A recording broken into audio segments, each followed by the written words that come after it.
back to Word Wednesday. I'm Miss Shannon and I have a new story for you today. This one is called Filled Full.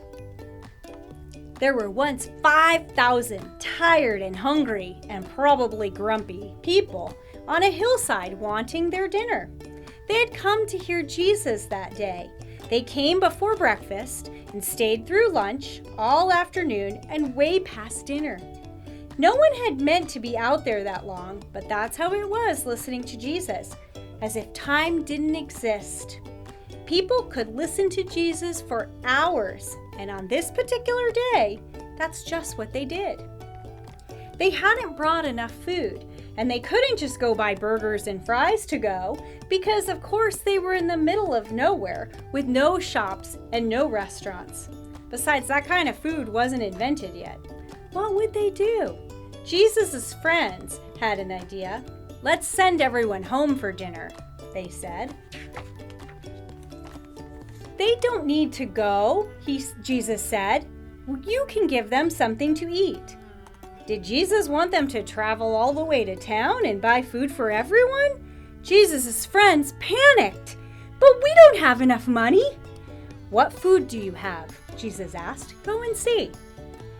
Now there was a little boy in the crowd. He had brought a lunch that his mother had made for him that morning. He looked at his 5 loaves and 2 fish. It wasn't much, not enough for 5,000, but it was all he had. I have some, he said. Jesus' friends laughed when they saw his little lunch. But that's not nearly enough, they said. They were wrong. Jesus knew it didn't matter how much the little boy had. God would make it enough, more than enough. Jesus said, "Bring me what you have." And so the little boy gave Jesus his lunch.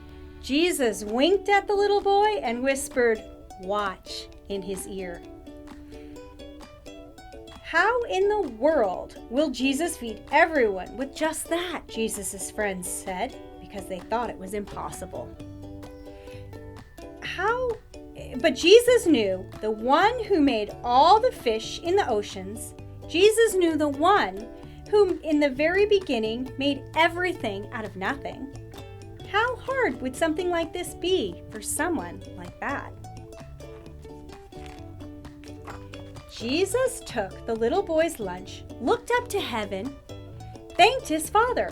Jesus gave the little lunch back to his friends. As Jesus' friends started to hand out the food, do you know what? It was the strangest thing. No matter how much they broke off, there was always more.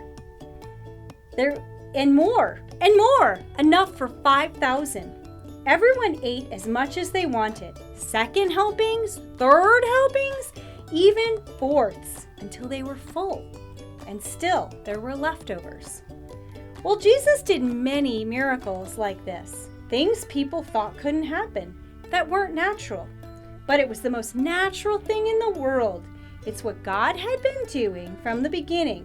Of course, take nothing and make it everything. Taking the emptiness and filling it up. Taking the darkness and making it light. I love this story, Expression Kids. It's all about Jesus taking care of the things that we need. The crowd was so hungry. They didn't know what they were going to do. Jesus' friends didn't know what they were going to do. But all we have to do is depend on Jesus because he takes care of us. Let's open up our Bibles and say our new memory verse. It is from 2 Timothy chapter 1, verse 7.